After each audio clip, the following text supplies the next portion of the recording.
ಎಲ್ಲರಿಗೂ ನಮಸ್ಕಾರ. ನಾನ್ ನಿಮ್ಮ ಚೆನ್ನ. ಈ ಒಂದು ವಿಡಿಯೋದಲ್ಲಿ 10ನೇ ತರಗತಿ ಸಿರಿ ಕನ್ನಡ ಪ್ರಥಮ ಭಾಷಾ ಕನ್ನಡ ಪಠ್ಯ ಪುಸ್ತಕ ಇದು ಭಾಗ 1 ಪುಸ್ತಕ ಇದು. ಈ ಒಂದು ಭಾಗ 1 ಪುಸ್ತಕದ ಪ್ರೀವಿಯಸ್ ಕ್ಲಾಸ್ ನೊಳಗೆ ನಿಮಗೆ ಏನ್ ತಿಳಿಸಿದೀನಿ ಅಂತ ನೋಡಲಿ. ಪರಿವಿಡಿ ನೋಡಿ. ಪರಿವಿಡಿಯಲ್ಲಿ ಮೊದಲೇ ಒಂದು ಗದ್ಯ ಭಾಗ ಇರ್ತಕ್ಕಂಥ ನಮ್ಮ ಭಾಷೆ ಸಂಕಲ್ಪ ಗೀತೆ ಅಂತಕ್ಕಂಥ ಒಂದು ಪದ್ಯವನ್ನು ನಾನು ಪೂರ್ಣಗೊಳಿಸಿದ್ದೀನಿ ಚಿಕ್ಕ ಉತ್ತರಗಳೊಂದಿಗೆ. ಎಷ್ಟು ಬೇಕು ಅಷ್ಟನ್ನು ಮಾತ್ರ ಉತ್ತರಿಸ್ತೀನಿ. ದೊಡ್ಡ ಇರ್ತಾ ಇದ್ದು ಸರ್ ಚಿಕ್ಕದಾಗಿ ಮಾಡಿ ಅಂತ ಕೇಳ್ತಾ ಇದ್ದಾರೆ ಎಲ್ಲರೂ ಕೂಡ. ಆ ಕಾರಣ ಚಿಕ್ಕದಾಗಿ ನಿಮಗೆ ಉತ್ತರಿಸ್ತಾ ಹೋಗಿದ್ದೀನಿ. ಓಕೆನಾ. ಈ ಒಂದು 2 ವಿಡಿಯೋಗಳ ಲಿಂಕ್ ಡಿಸ್ಕ್ರಿಪ್ಷನ್ ಇರುತ್ತೆ, ಅಲ್ಲಿ ಕ್ಲಿಕ್ ಮಾಡಕ ಆ ವಿಡಿಯೋ ನೋಡ್ಬೋದು. ಹಾಗೇನೆ ಇಲ್ಲಿ ನೋಡಿ ಮಕ್ಕಳೇ, ಈ ಒಂದು ತರಗತಿಯೊಳಗೆ ಈ ಒಂದು ವಿಡಿಯೋದಲ್ಲಿ ಏನ್ ನೋಡ್ತಾ ಇದ್ದೀವಿ, ಪದ್ಯದಲ್ಲಿ 2ನೇ ಪದ್ಯ ಆಗಿರ್ತಕ್ಕಂತಹ ಹಕ್ಕಿ ಹಾರುತ್ತಿದೆ ನೋಡಿದಿರಾ ಅಂತಕ್ಕಂಥದ್ದು. ಇದು ಯಾರು ಬರೆದಾರೆ ಅಂದ್ರೆ ದರಾ ಬೇಂದ್ರೆ ಅವರು ಬರ್ತಕ್ಕಂಥದ್ದು. ಕಾಣ್ತಾ ಇದ್ದೀರಾ, ಇವರೇನೆ. ಈ ಒಂದು ಪದ್ಯದಲ್ಲಿ ಬರ್ತಕ್ಕಂಥ ಕೃತಿಕಾರರ ಪರಿಚಯ, ಪದಗಳ ಅರ್ಥ, ಅಭ್ಯಾಸ, ಸೈದ್ಧಾಂತಿಕ ಭಾಷಾಭ್ಯಾಸ ಎಲ್ಲವನ್ನು ಒಂದೊಂದಾಗಿ ನಿಮಗೆ ತಿಳಿಸ್ತಾ ಹೋಗ್ತೇನೆ. ಓಕೆನಾ. ಹಾಗಾದ್ರೆ ಈ ಎಲ್ಲ ವಿವರಣೆಗಳಂತ ಇಷ್ಟವಾಗಿದ್ರೆ ಒಂದು ಲೈಕ್, ನಿಮ್ದು ಲೈಕ್ ಅನೇಕ ವಿಡಿಯೋ ಪ್ರೋತ್ಸಾಹ ಅಂತ ಒಮ್ಮೆ ಸಿಗುತ್ತೆ. ಇನ್ನೊಬ್ರಿಗೂ ಶೇರ್ ಮಾಡಿ ಸಾಧ್ಯ ಅಂತ ಅನೇಕ ವಿಡಿಯೋ ಚಾನಲ್ ಸಬ್ಸ್ಕ್ರೈಬ್ ಆಗಿ. ಹಾಗಾದ್ರೆ ಯಾವ ರೀತಿಯ ನೋಟ್ಸ್ ಬರೆಯಬೇಕು, ಯಾವ ರೀತಿಯ ಬರುತ್ತೆ, ನಿಮಗೆ ಪೂರ್ಣಾಂಕ ಬರುತ್ತೆ ಅಂತಕ್ಕಂಥ ನಾನು ತಿಳಿಸ್ತಾ ಹೋಗ್ತೇನೆ. ಒಂದೊಂದಾಗಿ ತಿಳಿತಾ ಹೋಗೋಣ ಬನ್ನಿ. ಇಲ್ಲಿ ಮಕ್ಕಳೇ, ಪದಗಳ ಅರ್ಥ ಅಂತಕ್ಕಂಥದ್ದು ತಿಳಿಬೇಕಾಗುತ್ತೆ. ಯಾಕೆ ಅಂತಂದ್ರೆಗಿನ ನಿಮ್ಮ ಶಬ್ದ ಸಂಪತ್ತು ಜಾಸ್ತಿ ಆಗುತ್ತೆ. ಅದ್ರ ಜೊತೆಗೆ ಏನಾಗುತ್ತೆ ಅಂತಾರೆ, ಈ ಪದ್ಯವನ್ನು ಓದಿದಾಗ ಈಸಿಯಾಗಿ ಅರ್ಥ ಮಾಡ್ಕೊಳ್ಳಿಕ್ಕೆ ಸಾಧ್ಯ ಆಗ್ತದೆ. ಓಕೆನಾ. ನೋಡಿ, ಪದ್ಯದಲ್ಲಿ ಎವೆ ಅಂತ ಬಂದು ತಿಳ್ಕೊರಿ. ಏನದಕ್ಕೆ ಅರ್ಥ ಅಂದ್ರೆಗಿನ ಕಣ್ಣರೆಪ್ಪೆ ಅಂತಕ್ಕಂಥ ಅರ್ಥ ಕೊಡುತ್ತೆ. ಒಕ್ಕಿ ಅಂತ ಬಂತಂತ ತಿಳ್ಕೊರಿ, ತೆರೆಯಿಂದ ಕಸ ಕಡ್ಡಿ ಬೇರ್ಪಡಿಸಿ ಅಂತಕ್ಕಂಥದ್ದು ಬರ್ತದೆ. ಕೆನ್ನ ಅಂದ್ರೆಗಿನ ಕೆಂಪು ಬಣ್ಣ ಅಂತಕ್ಕಂಥ ಅರ್ಥ ಕೊಡುತ್ತೆ. ಬ್ರಹ್ಮಾಂಡ ಅಂದ್ರೆ ಜಗತ್ತು ಅಥವಾ ವಿಶ್ವ ಅಂತಕ್ಕಂಥ ಅರ್ಥ ಕೊಡುತ್ತೆ. ಮನ್ವಂತರ ಅಂತಗಿನ ಪರಿವರ್ತನೆಯ ಕಾಲ, ಓಕೆನಾ, ಬದಲಾವಣೆಯ ಕಾಲ ಅಂತ ಕರಿತೇವೆ. ಗಾವುದ ಅಂದ್ರಿನ ದೂರವನ್ನು ಅಳೆಯುವ ಒಂದು ಪ್ರಮಾಣ. 4 ಹರದಾರಿ ಅಂತಕ್ಕಂಥದ್ದು. 12 ಮೈಲುಗಳ ಅಂತರ ಅಂತಕ್ಕಂಥದ್ದು. ಓಕೆ ಅಂತ. ತಿಂಗಳೂರು ಅಂದ್ರೆ ಚಂದ್ರಲೋಕ. ತಿಂಗಳೂರು ಅಂದ್ರೆ ಚಂದ್ರಲೋಕ ಅಂತಕ್ಕಂಥದ್ದು. ನರೆ ಅಂದ್ರಿನ ಬಿಳಿ ಬಣ್ಣ.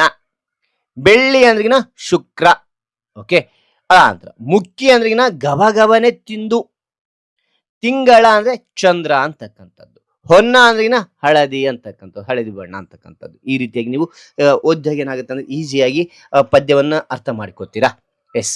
ಇದಾದ ನಂತರ ಏನ್ ನೋಡ್ತೇವೆ, ಅಭ್ಯಾಸ ಅಂತಕ್ಕಂಥದ್ದಿದೆ. ಅಭ್ಯಾಸದಲ್ಲಿ ಏನ್ ಕೊಟ್ಟಿದ್ದಾರೆ ಅಂತಕ್ಕಂಥ ನೋಡಿದ್ರೆ, ಕೊಟ್ಟಿರುವ ಪ್ರಶ್ನೆ ಒಂದು ವಾಕ್ಯದಲ್ಲಿ ಉತ್ತರಿಸಿ. ಈ 7 ಪ್ರಶ್ನೆ ಕೊಟ್ಟಿದ್ರೆ ಒಂದೊಂದು ವಾಕ್ಯದಲ್ಲಿ ನಿಮಗೆ ಸುಲಭವಾಗಿ ನೀಟಾಗಿ ತಿಳಿಸ್ತಾ ಹೋಗ್ತೇನೆ ಬನ್ನಿ. ಇಲ್ಲಿ ನೋಡಿ ಮಕ್ಕಳೇ, ಚಿಕ್ಕನೇ ಅಕ್ಷರದಲ್ಲಿ ಪದ್ಯ ಭಾಗ 2 ಅಂತಕ್ಕಂಥ ಬರೀತಾ ಹೋಗಿ. ಈ ಒಂದು ಪದ್ಯದ ಹೆಸರಿದೆಯಲ್ಲ, ಹಕ್ಕಿ ಹಾರುತ್ತಿದೆ ನೋಡಿದಿರಾ ಅಂತಕ್ಕಂಥ ದಪ್ಪನೇ ಅಕ್ಷರ ಬರೆದು ಕೆಳಗೆ ಅಂಡರ್ಲೈನ್ ಮಾಡಿ. ಈ ಒಂದು ಪದ್ಯದ ಅಭ್ಯಾಸ ಯಾವತ್ತು ಬರ್ತಿರ್ತಾರೆ ಆ ಡೇಟ್ ನಲ್ಲಿ ಬರಿತಾ ಹೋಗಿ. ಕೃತಿಕಾರರ ಪರಿಚಯ, ಕವಿ ಪರಿಚಯ ಅಂತಕ್ಕಂಥದ್ದು ಬಹಳ ಮುಖ್ಯ. ಇದನ್ನ ಯಾರು ಬರೆದಾರೆ ಅವ್ರ ಬಗ್ಗೆ ನಾವು ತಿಳ್ಕೊಬೇಕಾಗುತ್ತೆ. ಚಿಕ್ಕದಾಗಿ ನಿಮಗೆ ತಿಳಿಸ್ತಾ ಹೋಗ್ತೇನೆ ಬನ್ನಿ. ನೋಡಿ, ಕವಿ ಯಾರಂದ್ರೆ ದರಾ ಬೇಂದ್ರೆ ಅವರು. ಕಾಣ್ತಾ ಇದ್ರೆ ಇವರೇನೆ. ಕಾಲ ಇಲ್ಲಿ 1896 ಅಂತಕ್ಕಂಥ ನೋಡ್ಬೋದು. ಜನ್ಮಸ್ಥಳ ಧಾರವಾಡದಲ್ಲಿ ಆಯ್ತು ಅಂತ ನೋಡ್ಬೋದು. ಓಕೆ. ಇವರ ಪೂರ್ಣ ಹೆಸರು ಏನು ಅಂತಂದ್ರಿನ ದತ್ತಾತ್ರೇಯ ರಾಮಚಂದ್ರ ಬೇಂದ್ರೆ. ಓಕೆನಾ. ಅಂದ್ರಿನ ದತ್ತಾತ್ರೇಯ, ಅಂದ್ರೆ ರಾಮಚಂದ್ರ ಬೇಂದ್ರೆ ಅಂತಕ್ಕಂಥದ್ದು ಇವರ ಪೂರ್ಣ ಹೆಸರಾಗಿದೆ. ಅದಾದ ನಂತರ ಇಲ್ಲಿ ನೋಡ್ತೋಣ, ವೃತ್ತಿ ಏನ್ ಕೆಲಸ ಮಾಡ್ತಾ ಇದ್ರಿನ ಕನ್ನಡ ಪ್ರಾಧ್ಯಾಪಕರಾಗಿದ್ರು. ಅದಾನಂತರ ಧಾರವಾಡ ಬಾನುಲಿ ಕೇಂದ್ರದ ಸಲಹೆಗಾರ, ಬಾನುಲಿ ಕೇಂದ್ರ ರೇಡಿಯೋ ಸಲಹೆಗಾರರಾಗಿ ಕೂಡ ಕೆಲಸ ಮಾಡಿದ್ದಾರೆ ಅಂತಕ್ಕಂಥದ್ದು ನೋಡ್ತೇವೆ. ಅದಾದ ನಂತರ ಇಲ್ಲಿ ಕೃತಿಗಳು, ಅನೇಕ ಕೃತಿಗಳನ್ನು ರಚನೆ ಮಾಡಿದರೆ. ಮುಖ್ಯವಾದವು ಗರಿ, ನಾದಲೀಲೆ, ಕೃಷ್ಣ ಕುಮಾರಿ, ಮೇಘದೂತ, ಉಯ್ಯಾಲೆ, ಗಂಗಾವತರಣ ಅಂತಕ್ಕಂಥದ್ದು, ಸಖಿ ಗೀತ, ಸೂರ್ಯಪಾನ ಅಂತಕ್ಕಂಥದ್ದು, ನೆಗೆಯ ಹೊಗೆ, ಅದಂತರ ಸಾಹಿತ್ಯದ ವಿರಾಟ ಸ್ವರೂಪ ಅಂತಕ್ಕಂಥದ್ದು ನೋಡ್ಬೋದು ಕೃತಿಗಳು. ಅದಾದ ನಂತರ ಇಲ್ಲಿ ಕವನ ಸಂಕಲನಗಳು ಕೂಡ ನೋಡ್ತಾ ಹೋಗ್ತೇವೆ. ಯಾವ್ಯಾವುದು ಅಂದ್ರಿನ ಅರಳು ಮರಳು, 4 ತಂತಿ ಅಂತಕ್ಕಂಥದ್ದು ನೋಡ್ತೇವೆ. ಅದಾದ ನಂತರ ಇಲ್ಲಿ ಪ್ರಶಸ್ತಿ ಮತ್ತು ಗೌರವ, ಏನೆಲ್ಲ ಪ್ರಶಸ್ತಿ ಗೌರವ ಸಂದಿತ್ತು ಇವರಿಗೆ ಅಂತಕ್ಕಂಥದ್ದು ನೋಡೋದ್ರಲ್ಲಿ ಕೇಂದ್ರ ಸಾಹಿತ್ಯ ಅಕಾಡೆಮಿ ಪ್ರಶಸ್ತಿ, ಜ್ಞಾನಪೀಠ ಪ್ರಶಸ್ತಿ, ಭಾರತ ಸರ್ಕಾರದ ಪದ್ಮಶ್ರೀ ಪ್ರಶಸ್ತಿ ಇವರಿಗೆ ಬಂದಿರತಕ್ಕಂಥದ್ದು. ಅದಾದ ನಂತರ 1943ರಲ್ಲಿ ಶಿವಮೊಗ್ಗದಲ್ಲಿ ನಡೆದ ಕನ್ನಡ ಸಾಹಿತ್ಯ ಸಮ್ಮೇಳನದ 27ನೇ ಅಧ್ಯಕ್ಷರಾಗಿ ಕೂಡ ಇವರು ಅಧ್ಯಕ್ಷರಾಗಿದ್ದು ಅಂತ ನೋಡ್ಬೋದು. ಆ ನಂತರ ಆಯ್ಕೆ, ದರಾ ಬೇಂದ್ರೆ ರಚಿಸಿರುವ ಗರಿ ಕವನ ಸಂಕಲನದಿಂದ ಹಕ್ಕಿ ಹಾರುತ್ತಿದೆ ನೋಡಿದಿರಾ ಕವಿತೆಯನ್ನು ಆಯ್ಕೆ ಮಾಡಲಾಗಿದೆ. ಈ ಪದ್ಯವನ್ನು ಎದರಿಂದ ಆಯ್ಕೆ ಮಾಡಲಾಗಿದೆ, ಅವ್ರು ರಚನೆ ಮಾಡ್ತಿದ್ದ ಗರಿ ಕವನ ಸಂಕಲನದ ಆಯ್ಕೆ ಮಾಡಲಾಗಿದೆ ಅಂತ ನೋಡ್ಬೋದು. ಹಾಗಾದ್ರೆ ಅದಾದ ನಂತರ ಏನ್ ಬರಿಬೇಕು ಸರ್ ಅಂತಂದ್ರೆ ಅಭ್ಯಾಸ ಅಂತಕ್ಕಂಥ ಈಗ ಪ್ರಾರಂಭ ಮಾಡ್ತಾ ಹೋಗಿ. ಓಕೆ. ಅಭ್ಯಾಸ ಅಂತಕ್ಕಂಥ ಬರೀರಿ. ಕೊಟ್ಟಿರುವ ಪ್ರಶ್ನೆಗೆ ಒಂದು ವಾಕ್ಯದಲ್ಲಿ ಉತ್ತರಿಸಿ ಅಂತ ಬರೀರಿ. ಓಕೆನಾ. ಮೊದಲನೇ ಪ್ರಶ್ನೆ, ಹಕ್ಕಿ ಯಾವ ವೇಗದಲ್ಲಿ ಹಾರುತ್ತಿದೆ ಅಂತೇಳಿ ಕೇಳ್ತಕ್ಕಂಥದ್ದು. ಉತ್ತರ, ಹಕ್ಕಿ ಕಣ್ಣುರೆಪ್ಪೆ ಮುಚ್ಚಿ ತೆಗೆಯುವಷ್ಟರ ವೇಗದಲ್ಲಿ ಹಾರುತ್ತಿದೆ ಅಂತಕ್ಕಂಥದ್ದು. ಓಕೆ. ಎರಡನೇ ಪ್ರಶ್ನೆ, ಹಕ್ಕಿಯ ಗರಿಯಲ್ಲಿ ಯಾವ ಬಣ್ಣಗಳಿವೆ ಅಂತ ಕೇಳಿದರೆ ಉತ್ತರ, ಹಕ್ಕಿಯ ಗರಿಯಲ್ಲಿ ಬಿಳಿ ಹೊಳೆ ಬಣ್ಣಗಳಿವೆ ಅಂತಕ್ಕಂಥ ನೋಡ್ಬೋದು. ಮೂರನೇ ಪ್ರಶ್ನೆ, ಹಕ್ಕಿಯ ಕಣ್ಣುಗಳು ಯಾವುವು ಅಂತೇಳಿ ಕೇಳಿದರೆ ಹಕ್ಕಿಯ ಕಣ್ಣುಗಳು ಯಾವ ಅಂದ್ರೆ ಎಸ್ ಪದ್ಯ ನಿಮಗೆ ಅರ್ಥವಾದ್ರೆ ನೀವು ಚೆನ್ನಾಗಿ ಗೊತ್ತಾಗುತ್ತೆ ಉತ್ತರ ಅಂತಕ್ಕಂಥದ್ದು. ಉತ್ತರ, ಸೂರ್ಯ ಚಂದ್ರರು ಹಕ್ಕಿಯ ಕಣ್ಣುಗಳು ಅಂತಕ್ಕಂಥದ್ದು ನೋಡ್ತೇವೆ. ನಂತರ ಇಲ್ಲಿ ನಾಲ್ಕನೇ ಪ್ರಶ್ನೆ ನೋಡಿ, ಏನ್ ಕೊಟ್ಟಿದ್ದಾರೆ ಅಂದ್ರೆ ಹಕ್ಕಿಯು ಯಾರ ನೆತ್ತಿಯನ್ನು ಕುಕ್ಕಿದೆ ಅಂತಕ್ಕಂಥದ್ದು. ಯಾರ ನೆತ್ತಿ ಕುಕ್ಕಿದೆ ಅಂದ್ರೆ ಉತ್ತರ, ಹಕ್ಕಿಯು ಸಾರ್ವಭೌಮರ ನೆತ್ತಿಯನ್ನು ಕುಕ್ಕಿದೆ ಅಂತಕ್ಕಂಥದ್ದು ಉತ್ತರ ಆಗಿರುತ್ತೆ. ನಂತರ ಐದನೇದು, ಹಕ್ಕಿ ಯಾರನ್ನು ಹರಸಿದೆ ಅಂದ್ರೆ ಉತ್ತರ, ಹಕ್ಕಿಯು ಹೊಸಗಾಲದ ಹಸು ಮಕ್ಕಳನ್ನು ಹರಸಿದೆ ಅಂತಕ್ಕಂಥದ್ದು ನೋಡ್ಬೋದು. ಓಕೆ. ನಂತರ ಆರನೇದು ಏನ್ ಕೊಟ್ಟಿದ್ದಾರೆ, ಹಕ್ಕಿಯು ಯಾವುದರ ಸಂಕೇತವಾಗಿದೆ ಅಂತ ಕೊಟ್ಟರೆ ಉತ್ತರ, ಹಕ್ಕಿಯು ಕಾಲದ ಸಂಕೇತವಾಗಿದೆ ಅಂತಕ್ಕಂಥ ನೋಡ್ತೇವೆ. ಏಳನೇದು, ಹಕ್ಕಿಯ ಚುಂಚಗಳು ಎಲ್ಲಿಯವರೆಗೂ ಹರಡಿವೆ ಚುಂಚುಗಳು ಅಂದ್ರೆ ಉತ್ತರ, ಹಕ್ಕಿಯ ಚುಂಚಗಳು ದಿಗ್ಮಂಡಲಗಳ ಅಂಚಿನ ಆಚೆವರೆಗೂ ಚಾಚಿವೆ ಅಂತಕ್ಕಂಥದ್ದು ನೋಡ್ಬೋದು ಮಕ್ಕಳೇ. ಓಕೆ. ಮುಂದೆ ಅಲಾಂತರ ಏನ್ ಕೊಟ್ಟಿದ್ದಾರೆ ಇಲ್ಲಿ ನೋಡಿದಾರೆ, ಇಲ್ಲಿ ಆ ಅಂತಕ್ಕಂತಿದೆ. ಏನ್ ಕೊಟ್ಟಿದ್ದಾರೆ, ಕೊಟ್ಟಿರುವ ಪ್ರಶ್ನೆಗೆ 2-3 ವಾಕ್ಯಗಳಲ್ಲಿ ಉತ್ತರಿಸಿ. 2-3 ವಾಕ್ಯಗಳಲ್ಲಿ ಉತ್ತರಿಸ್ತಾ ಹೋಗ್ತೇನೆ. ಓಕೆನಾ. ಇಲ್ಲಿ ನೋಡಿ ಮಕ್ಕಳೇ, ಆ ಅಂತಕ್ಕಂಥದ್ದು ಕೊಟ್ಟಿರುವ ಪ್ರಶ್ನೆಗೆ 2-3 ವಾಕ್ಯಗಳಲ್ಲಿ ಉತ್ತರಿಸಿ ಅಂತ ಬರೀರಿ. ಅದಾನಂತರ ಇದರಲ್ಲಿ ಮೊದಲನೇ ಒಂದು ಪ್ರಶ್ನೆ ನೋಡಿ, ಹಕ್ಕಿಯ ಹಾರಾಟವನ್ನು ಆಕಾಶಕ್ಕೆ ಹೇಗೆ ಹೋಲಿಸಿದ್ದಾರೆ ಅಂತ ಕೇಳಿದ್ರೆ ಓಕೆನಾ. ಹೆಂಗಂತಂದ್ರಿನ ಉತ್ತರ, ಹಕ್ಕಿಯ ಹಾರಾಟವನ್ನು ಕವಿ ನೀಲ ಮೇಘಮಂಡಲದ ಸಮಬಣ್ಣದ ಆಕಾಶಕ್ಕೆ ರೆಕ್ಕೆಗಳು ಬಂದಂತೆ ಹೋಲಿಸಿದ್ದಾರೆ. ನಕ್ಷತ್ರ ಮಾಲೆಯನ್ನು ಸಿಕ್ಕಿಸಿಕೊಂಡು ಸೂರ್ಯ ಚಂದ್ರರನ್ನು ಕಣ್ಣುಗಳನ್ನಾಗಿ ಮಾಡಿಕೊಂಡು ಹಕ್ಕಿಗೆ ಹೋಲಿಸಿದ್ದಾರೆ ಅಂತಕ್ಕಂಥದ್ದು ನೋಡ್ಬೋದು. ಓಕೆನಾ. ಎರಡನೇ ಪ್ರಶ್ನೆ ನೋಡಿ, ಹೊಸಗಾಲದ ಹಸು ಮಕ್ಕಳನ್ನು ಹಕ್ಕಿ ಹೇಗೆ ಹರಸಿದೆ ಅಂತ ಕೇಳಿದ್ರೆ ಉತ್ತರ, ಹಕ್ಕಿಯು ತನ್ನ ರೆಕ್ಕೆಗಳನ್ನು ಬೀಸುತ್ತಾ ಜೀವಿಗಳಿಗೆ ಚೈತನ್ಯ ನೀಡಿ ಯುಗ ಯುಗಗಳ ಭಾಗ್ಯವನ್ನು ತೆರೆಸಿ ಹೊಸಗಾಲದ ಹಸು ಮಕ್ಕಳನ್ನು ಉತ್ತಮ ಭವಿಷ್ಯಕ್ಕಾಗಿ ಹರಸಿದೆ ಅಂತಕ್ಕಂಥದ್ದು ನೋಡ್ಬೋದು. ಅದ ನಂತರ ಮೂರನೇ ಪ್ರಶ್ನೆ, ಹಕ್ಕಿಯು ಯಾವ ಮೇರೆ ಮೀರಿ ನೀರನ್ನು ಹೀರಿದೆ ಅಂತಕ್ಕಂಥದ್ದು ಕೇಳಿದ್ದಾರೆ. ಓಕೆ. ಉತ್ತರ, ಹಕ್ಕಿಯು ಬೆಳ್ಳಿಯ ಹಳ್ಳಿಯ ಮೇರೆಯನ್ನು ಮೀರಿ ಚಂದ್ರಲೋಕವನ್ನು ತಲುಪಿದೆ. ಅಲ್ಲಿ ಚಂದ್ರಲೋಕದ ನೀರನ್ನು ಹೀರಿ ಸಂತೋಷದಿಂದ ಹಾರುತ್ತಿದೆ ಎಂದು ಕವಿ ವರ್ಣಿಸಿದ್ದಾರೆ ಅಂತಕ್ಕಂಥದ್ದು ನೋಡಬಹುದು. Okay right. ಅಂತ ಏನ್ ಕೊಟ್ಟಿದ್ದಾರೆ ಮಕ್ಕಳೇ, ಇಲ್ಲಿ ಆ ಅಂತಕ್ಕಂಥದ್ದಾಯ್ತಲ್ಲ, ಅದಾಂತರ ಏನ್ ಕೊಟ್ಟಿದ್ದಾರೆ ಅಂತ ನೋಡಿದ್ರೆ ಇಲ್ಲಿ ನೋಡಿ, ಈ ಕೊಟ್ಟಿರುವ ಪ್ರಶ್ನೆಗೆ 8-10 ವಾಕ್ಯಗಳಲ್ಲಿ ಉತ್ತರಿಸಿ. ಇದನ್ನ ನೋಡ್ತಗೋಣ. ಇಲ್ಲಿ ನೋಡಿ ಮಕ್ಕಳೇ, ಈ ಅಂತಕ್ಕಂಥ ಬರೆದು ಕೊಟ್ಟಿರುವ ಪ್ರಶ್ನೆಗೆ 8-10 ವಾಕ್ಯಗಳಲ್ಲಿ ಉತ್ತರಿಸಿ ಅಂತ ಬರೀರಿ. ಮೊದಲನೇ ಪ್ರಶ್ನೆ ಇದರಲ್ಲಿ ನೋಡಿ, ಹಕ್ಕಿಯನ್ನು ಕಾಲಗತಿಗೆ ಹೋಲಿಸುತ್ತಾ ಕವಿ ಹೇಳಿರುವ ಮಾತುಗಳಾವು ಅಂತ ಕೇಳಿದರೆ ಓಕೆನಾ. ಉತ್ತರ, ಕವಿ ಹಕ್ಕಿಯನ್ನು ಕಾಲಗತಿಗೆ ಹೋಲಿಸಿ ಸುಂದರವಾಗಿ ವರ್ಣಿಸಿದ್ದಾರೆ. ಕಾಲವು ಹಕ್ಕಿಯಂತೆ ನಿರಂತರವಾಗಿ ಮುಂದೆ ಸಾಗುತ್ತದೆ ಎಂದು ಹೇಳಿದ್ದಾರೆ. ಅದರ ಹಾರಾಟಕ್ಕೆ ಯಾವುದೇ ತಡೆ ಇಲ್ಲ. ಭೂತ, ವರ್ತಮಾನ ಮತ್ತು ಭವಿಷ್ಯವನ್ನು ಹಕ್ಕಿಯ ರೆಕ್ಕೆಗಳಿಗೆ ಹೋಲಿಸಿದ್ದಾರೆ. ನಕ್ಷತ್ರಗಳು, ಸೂರ್ಯ ಮತ್ತು ಚಂದ್ರರನ್ನು ತನ್ನದಾಗಿಸಿಕೊಂಡು ಹಾರುವ ಹಕ್ಕಿಯಂತೆ ಕಾಲವನ್ನು ಚಿತ್ರಿಸಿದ್ದಾರೆ. ಕಾಲವು ಹಳೆಯದನ್ನು ಅಳಿಸಿ ಹೊಸ ಯುಗಕ್ಕೆ ದಾರಿ ಮಾಡಿಕೊಡುತ್ತದೆ.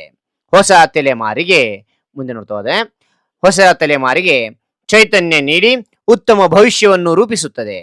ವಿಜ್ಞಾನದ ಪ್ರಗತಿಯಿಂದ ಚಂದ್ರ ಮತ್ತು ಮಂಗಳ ಲೋಕವನ್ನು ತಲುಪುವ ಸಾಧನೆಯನ್ನು ಕಾಲದ ಹಕ್ಕಿಯ ಹಾರಾಟಕ್ಕೆ ಹೋಲಿಸಿದ್ದಾರೆ ಅಂತಕ್ಕಂಥ ನೋಡ್ಬೋದು. ಓಕೆನಾ ರೈಟ್. ಇಲ್ಲಿ ನೋಡಿ, ನಿಮಗೆ 10 ಸಾಲಿನೊಳಗೆ ವಿವರಿಸ್ತಾ ಹೋಗಿದ್ದೀನಿ ಮಕ್ಕಳೇ. ಓಕೆ, ಮುಂದೆ ನೋಡ್ತಾ ಇಲ್ಲಿ ಈ ಅಂತಕ್ಕಂಥದ್ದಾಯ್ತು. ಅದಾ ಅಂತ ಏನ್ ಕೊಟ್ಟಿದ್ದಾರೆ ಇಲ್ಲಿ ನೋಡಿದ್ದಾರೆ. ಇಲ್ಲಿ ನೋಡಿ ಮಕ್ಕಳೇ, ಈ ಅಂತಕ್ಕಂಥದ್ದು ಕೊಟ್ಟಿದ್ದಾರೆ. ಏನು? ಸಂದರ್ಭ ಸಹಿತ ಸ್ವಾರಸ್ಯವನ್ನು ವಿವರಿಸಿ ಅಂತದೆ. ಈ 5 ಸಂದರ್ಭಗಳನ್ನ ಯಾವ ರೀತಿಯಾಗಿ ಬರೆಯೋಕೆ ನಾನು ತಿಳಿಸ್ತಾ ಹೋಗ್ತೇನೆ.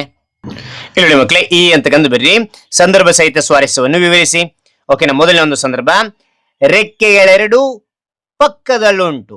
ಓಕೆನಾ, ರೆಕ್ಕೆಗಳೆರಡು ಪಕ್ಕದಲ್ಲುಂಟು ಅಂತಕ್ಕಂಥದ್ದು ಉತ್ತರ. ಆಯ್ಕೆ ಅಂತಕ್ಕಂಥದ್ದು ಈ ಮೇಲಿನ ಸಾಲನ್ನು ದ ರಾ ಬೇಂದ್ರೆಯವರು ಬರೆದಿರುವ ಗರಿ ಕವನ ಸಂಕಲನದಿಂದ ಆಯ್ದ ಹಕ್ಕಿ ಹಾರುತ್ತಿದೆ ನೋಡಿದಿರಾ ಎಂಬ ಪದ್ಯದಿಂದ ಆರಿಸಿಕೊಳ್ಳಲಾಗಿದೆ ಅಂತಕ್ಕಂಥದ್ದು ಇಲ್ಲಿ ನೀವು ಆಯ್ಕೆ ಮೊದಲು ಬರಿಬೇಕಾಗುತ್ತೆ ಸಂದರ್ಭದಲ್ಲಿ. ಓಕೆನಾ? ಅದ ನಂತರ ಇಲ್ಲಿ ಸಂದರ್ಭ ನೋಡಿ ಮಕ್ಕಳೇ, ಕಾಲ ಎಂಬುದನ್ನು ಹಕ್ಕಿಗೆ ಸಮೀಕರಿಸುತ್ತಾ ಭೂತಕಾಲ, ಭವಿಷ್ಯತ್ ಕಾಲ ಹಾಗೂ ವರ್ತಮಾನ ಕಾಲದಲ್ಲಿ ಆಗುತ್ತಿರುವ ಬದಲಾವಣೆಯನ್ನು ಕರಿನೆರೆ ಬಣ್ಣದ ಪುಚ್ಚಗಳನ್ನು ಹೊಂದಿದ ಬಿಳಿಹೊಳೆ ಬಣ್ಣದ ಗರಿಗಳನ್ನು ಹೊನ್ನನ ಬಣ್ಣದ ಹಕ್ಕಿಗಳನ್ನು ಹೊಂದಿದ ಪಕ್ಷಿಗೆ ಹೋಲಿಸುತ್ತಾ ಈ ಮಾತನ್ನು ಕವಿ ಹೇಳಿದ್ದಾರೆ ಅಂತಕ್ಕಂಥದ್ದು ಸ್ವಾರಸ್ಯ. ಹಗಲು ರಾತ್ರಿ ಎಂಬ ಎರಡೂ ರೆಕ್ಕೆಗಳು ಕಾಲದ ಬದಲಾವಣೆಯನ್ನು ಮಾಡುತ್ತವೆ ಎಂಬುದು ಇಲ್ಲಿ ಸ್ವಾರಸ್ಯಕರವಾಗಿದೆ ಅಂತಕ್ಕಂಥದ್ದು ನೋಡ್ಬೋದು ಮಕ್ಕಳೇ. ರೈಟ್. ಆ ನಂತರ ಎರಡನೇ ಸಂದರ್ಭ ಇದೆ. ಎರಡನೇ ಸಂದರ್ಭ ಏನಿದೆ ನೋಡ್ತಾ ಸಾರ್ವಭೌಮರ ನೆತ್ತಿಯ ಕುಕ್ಕಿ. ಉತ್ತರ ಮೊದಲು ಆಯ್ಕೆ ಬರುವ ಸಂದರ್ಭಕ್ಕೆ ಈ ಮೇಲಿನ ಸಾಲನ್ನು ದ.ರಾ ಬೇಂದ್ರೆಯವರು ಬರೆದಿರುವ ಗರಿ ಕವನ ಸಂಕಲನದಿಂದ ಆಯ್ದ ಹಕ್ಕಿ ಹಾರುತ್ತಿದೆ ನೋಡಿದಿರಾ ಎಂಬ ಪದ್ಯದಿಂದ ಆರಿಸಿಕೊಳ್ಳಲಾಗಿದೆ ಅಂತಕ್ಕಂಥದ್ದು ಸಂದರ್ಭ.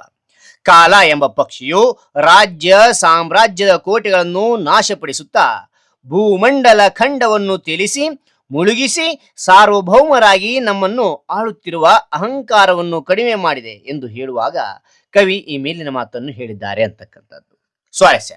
ಹಗಲು ರಾತ್ರಿ ಎಂಬ ಎರಡು ರೆಕ್ಕೆಗಳು ಕಾಲದ ಬದಲಾವಣೆಯನ್ನು ಮಾಡುತ್ತವೆ ಎಂಬುದು ಇಲ್ಲಿ ಸ್ವಾರಸ್ಯಕರವಾಗಿದೆ ಅಂತ ನೋಡ್ತೇವೆ.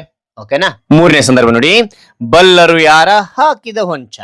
ಬಲ್ಲರು ಯಾರ ಹಾಕಿದ ಹೊಂಚ ಅಂತಕ್ಕಂಥದ್ದು ಉತ್ತರ ಆಯ್ಕೆ ಅಂತಕ್ಕಂಥದ್ದು ಈ ವಾಕ್ಯವನ್ನು ದ.ರಾ ಬೇಂದ್ರೆಯವರು ಬರೆದಿರುವ ಗರಿ ಕವನ ಸಂಕಲನದಿಂದ ಆಯ್ದ ಹಕ್ಕಿ ಹಾರುತ್ತಿದೆ ನೋಡಿದಿರಾ ಎಂಬ ಪದ್ಯದಿಂದ ಆರಿಸಿಕೊಳ್ಳಲಾಗಿದೆ ಅಂತಕ್ಕಂಥ ನೋಡ್ತೇವೆ.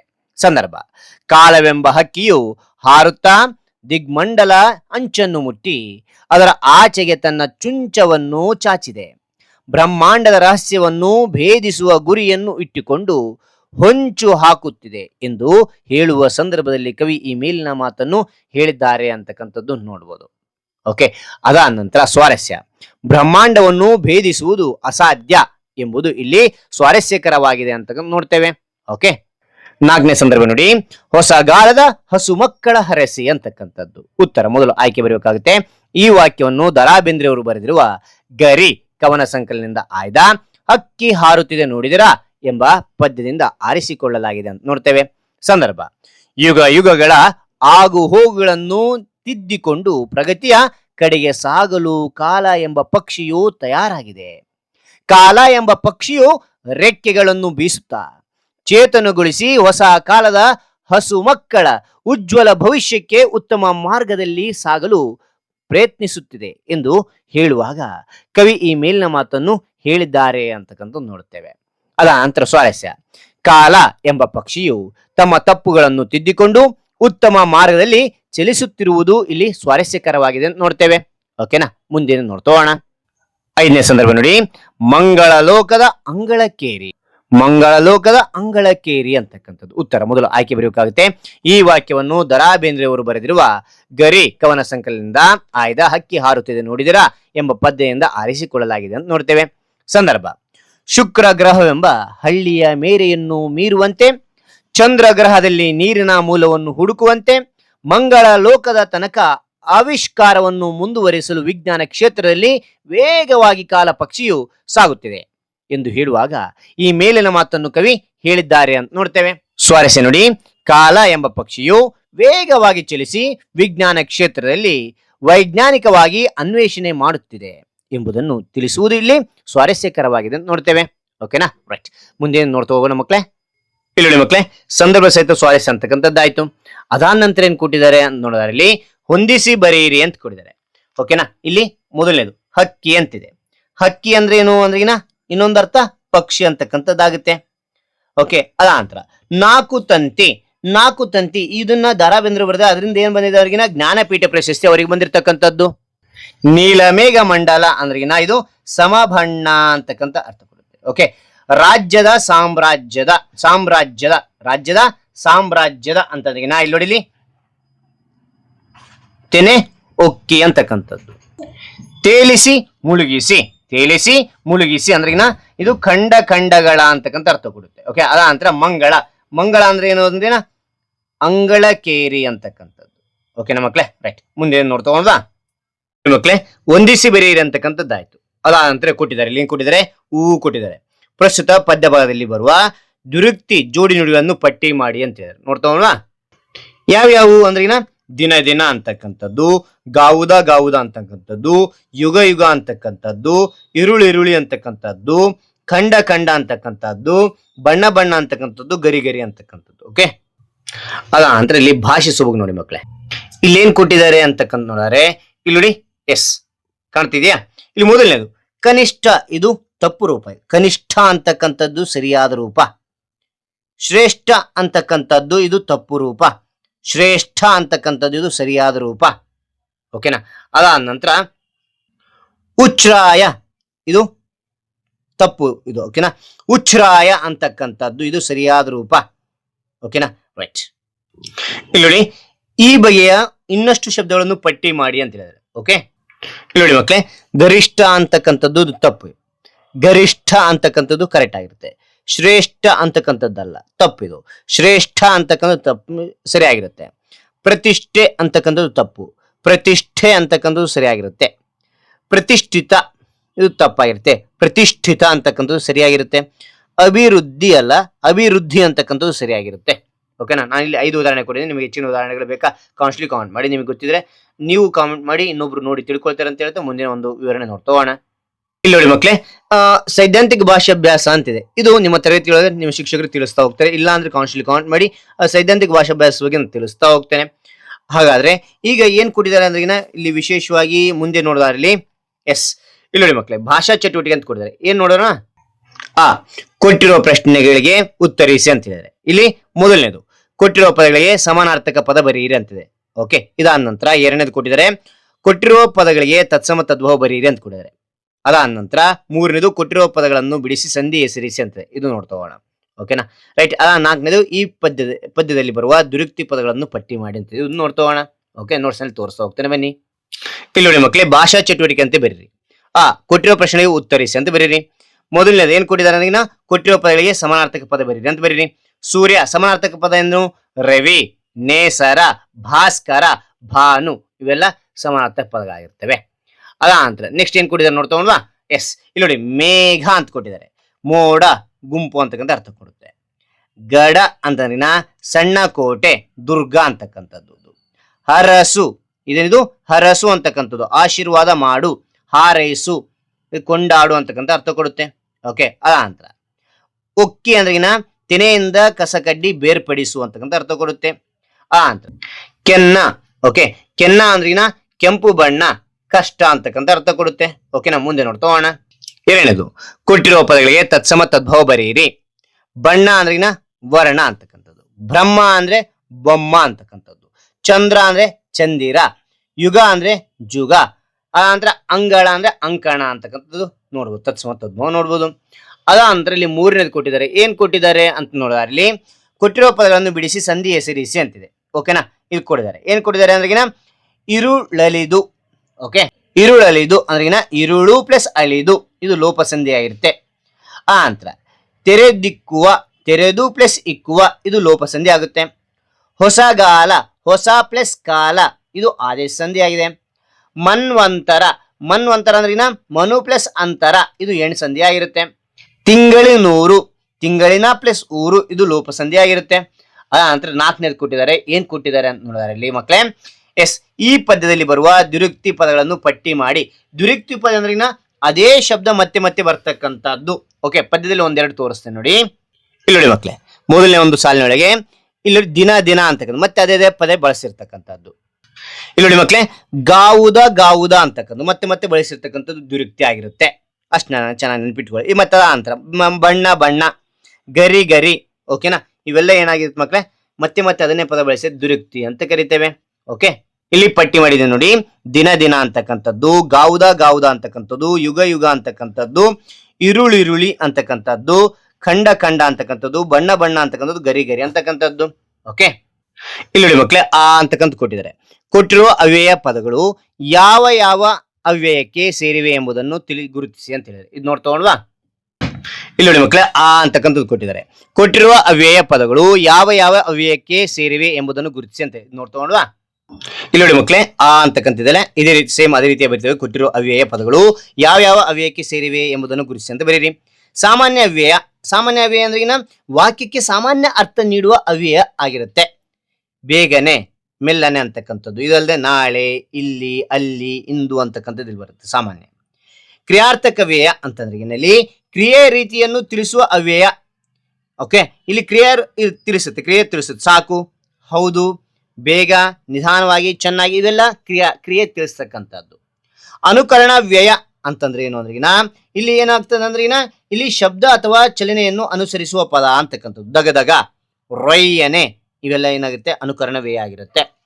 ಅದಾನಂತರ ಇಲ್ಲಿ ನೋಡಿ, ಅದಾನಂತರ ಅವಧಾರಣಾತ್ಮಕ ವ್ಯಯ ಅಂತಕ್ಕಂಥದ್ದು. ಅವಧಾರಣಕ ವ್ಯಯ ಅಂದ್ರೆ ಒತ್ತನ್ನು ಮತ್ತು ನಿಶ್ಚಿತೆಯನ್ನು ಸೂಚಿಸತಕ್ಕಂಥದ್ದು. ಅದುವೇ, ನೀನೇ, ಮಾತ್ರ, ತಾನೇ, ಖಂಡಿತ, ಈ ಸೂಚಿಸ್ತಕ್ಕಂಥದ್ದು ಏನಾಗಿರುತ್ತೆ ಅವಧಾರಣಾತ್ಮಕ ವ್ಯಯ ಆಗಿರುತ್ತದೆ. ನಂತರ ಭಾವಸೂಚಕ ವ್ಯಯ. ಭಾವಸೂಚಕ ಅಂದ್ರೆ ಮನೋಭಾವ ಅಥವಾ ಭಾವನೆಯನ್ನು ಸೂಚನೆ ಮಾಡತಕ್ಕಂಥದ್ದು. ಅಯ್ಯೋ, ಓಹೋ, ಆಹಾ, ಛೇ, ವಾಹ್ ಅಂತಕ್ಕಂಥ ಪದಗಳು ಬರ್ತಾವ. ಅವೆಲ್ಲವೂ ಕೂಡ ಏನಾಗಿರುತ್ತೆ ಅಂದ್ರೆ ಇಲ್ಲಿ ಏನಾಗಿರ್ತವೆ ಭಾವಸೂಚಕ ವ್ಯಯ ಆಗಿರ್ತವೆ. ನೀವು ಇದು ಸಿಂಬಲ್ ಇತ್ತಂದ್ರೆ ಅದು ಏನಾಗಿರುತ್ತೆ ಅಂದ್ರೆ ಇಲ್ಲಿ ಭಾವಸೂಚಕ ವ್ಯಯ ಅಂತಕ್ಕಂಥ ನೆನಪಿಡ್ತಾ ಹೋಗಿ ಮಕ್ಕಳೇ. ಓಕೆ, ಇಲ್ಲಿ ಮಕ್ಕಳೇ ಚಟುವಟಿಕೆ ಅಂತಿದೆ. ಮೊದಲನೇದಲ್ಲಿ ಕೊಟ್ಟಿರುವ ಪದ್ಯ ಭಾಗವನ್ನು ಪೂರ್ಣಗೊಳಿಸಿ ಕಂಠಪಾಠ ಮಾಡಿ ಅಂತಿದೆ. ಇಲ್ಲಿ ನೀಲ ಮೇಘ ಮಂಡಲ ಅಂತಿದೆ. ಅಲ್ಲಿಂದ ಹಕ್ಕಿ ಹಾರುತ್ತದೆ ನೋಡಿದಿರಾ, ಇಲ್ಲಿ ಪದ್ಯ ಭಾಗ ನೋಡ್ತಾ ಅಲ್ಲಿ ತಿಳಿತಾ ಹೋಗುತ್ತೆ. ಇಲ್ಲಿ ನೋಡಿ, ಪದ್ಯ ಭಾಗದಲ್ಲಿ 3ನೇ ಪ್ಯಾರಾಗ್ರಾಫ್ ಆಗಿರ್ತಕ್ಕಂತಹ ಓಕೆನಾ, ನೀಲ ಮೇಘ ಮಂಡಲ, ಇಲ್ಲಿಂದ ಹಕ್ಕಿ ಹಾರುತ್ತದೆ ನೋಡಿದಿರಾ, ಇಲ್ಲಿಂದ ಇಲ್ಲಿವರೆಗೆ ಕಲೀರಿ, ಅದನ್ನ ಕಂಠಸ್ಥ ಹಾಕಿ. ಓಕೆನಾ, ಅದಾದ ನಂತರ ಮುಂದೆ ಏನ್ ಕೊಟ್ಟಿದ್ದಾರೆ ನೋಡಿ ಮಕ್ಕಳೇ, ಯುಗ ಯುಗಗಳಿಂದ ಹಕ್ಕಿ ಹಾರುತ್ತಿದೆ ನೋಡಿದಿರಾ, ಇದನ್ನು ಕೂಡ ಏನ್ ಮಾಡ್ತೀರಾ ಬರಿತಾ ಹೋಗಿ ಕಂಠಸ್ಥ ಹಾಕಿ. ಇಲ್ಲಿ ಪದ್ಯದ ಪ್ಯಾರಾಗ್ರಾಫ್ ನಲ್ಲಿ 5ನೇ ನೋಡಿ. ಓಕೆನಾ, ಯುಗ ಯುಗಗಳ ಹಣೆ ಬರೆ, ಇಲ್ಲಿಂದ ಹಕ್ಕಿ ಹಾರುತ್ತಿದೆ ನೋಡಿದಿರಾ ಇಲ್ಲಿವರೆಗೆ. ಓಕೆನಾ, ಇದನ್ನು ಬರೆದು ಕಂಠಸ್ಥ ಹಾಕಿ. ಇಲ್ಲಿ ಪೂರಕ ಓದು ಅಂತಕ್ಕಂಥ ನೋಡ್ತೇವೆ. ಏನ್ ಕೊಟ್ಟಿದ್ದಾರೆ ಅಂದ್ರೆ ದರಾ ಬೇಂದ್ರೆಯವರ ಗರಿ ಕವನ ಸಂಕಲನ ಓದಿ ಅಂತಿದೆ. ನಿಮ್ಮ ಶಿಕ್ಷಕರ ಹತ್ರ ಇದ್ರೆ ಇಸ್ಕೊಂಡು ಓದ್ಕಿರಿ, ಅಥವಾ ಗ್ರಂಥಾಲಯ ಇದ್ರೆ ಇಸ್ಕೊಂಡು ಓದ್ರಿ. ನಂತರ ಕನ್ನಡ ಸಾಹಿತ್ಯದಲ್ಲಿ ಜ್ಞಾನಪೀಠ ಪ್ರಶಸ್ತಿ ಪಡೆದ ಸಾಹಿತ್ಯಗಳ ಬಗ್ಗೆ ತಿಳಿದುಕೊಳ್ಳಿ ಅಂತಿದೆ. 8 ಮಂದಿ ಇಲ್ಲಿ ಜ್ಞಾನಪೀಠ ಪ್ರಶಸ್ತಿ ಪಡೆದಿರ್ತಕ್ಕಂಥದ್ದು ನಮ್ಮ ಕನ್ನಡದಲ್ಲಿ. ಹಾಗಾದ್ರೆ ಅವ್ರ ಬಗ್ಗೆ ವಿವರಣೆ ಬೇಕಾ, ಮೇಲೆ ಆಯ್ಕೊಳ್ಳೋ ಮೂಲಕ ಆ ವಿಷಯ ತಿಳಿರಿ. ಹಾಗಾದ್ರೆ ಈ ಒಂದೆಲ್ಲ ಮಾಹಿತಿ ಅಂತಕ್ಕಂಥ ನಿಮಗೆ ಇಷ್ಟವಾಗಿದ್ರೆ ಒಂದು ಲೈಕ್, ಅನೇಕ ವಿಡಿಯೋ ಪ್ರೋತ್ಸಾಹ ತುಂಬ ಸಿಗುತ್ತೆ. ಇನ್ನೊಬ್ರು ವಿಷಯ ಸಾಧ್ಯ ಇಂಥ ಅನೇಕ ವಿಡಿಯೋ ಚಾನಲ್ ಸಬ್ಸ್ಕ್ರೈಬ್ ಆಗಿ. ಹಾಗೆ ನೀವು ಯಾವ ಒಂದು ಅಧ್ಯಯನದ ಅಭ್ಯಾಸ ಬೇಕಂತೇಳಿ ಕಾನ್ಸ್ಟ್ಲಿ ಕಾಮೆಂಟ್ ಮಾಡಿ. ಆ ಒಂದು ಅಧ್ಯಯನದ ಅಭ್ಯಾಸ ತೆಗೆಯಲು ನಾನು ಪ್ರಯತ್ನ ಪಡ್ತೇನೆ ಅಂತ ಹೇಳ್ತಾ ಮತ್ತೊಂದು ಹೊಸ ವಿಷಯದಿಂದ ಮತ್ತೊಂದು ಹೊಸ ವಿಡಿಯೋ ಭೇಟಿ ಆಗ್ತೇನೆ. Thank you for watching. Bye.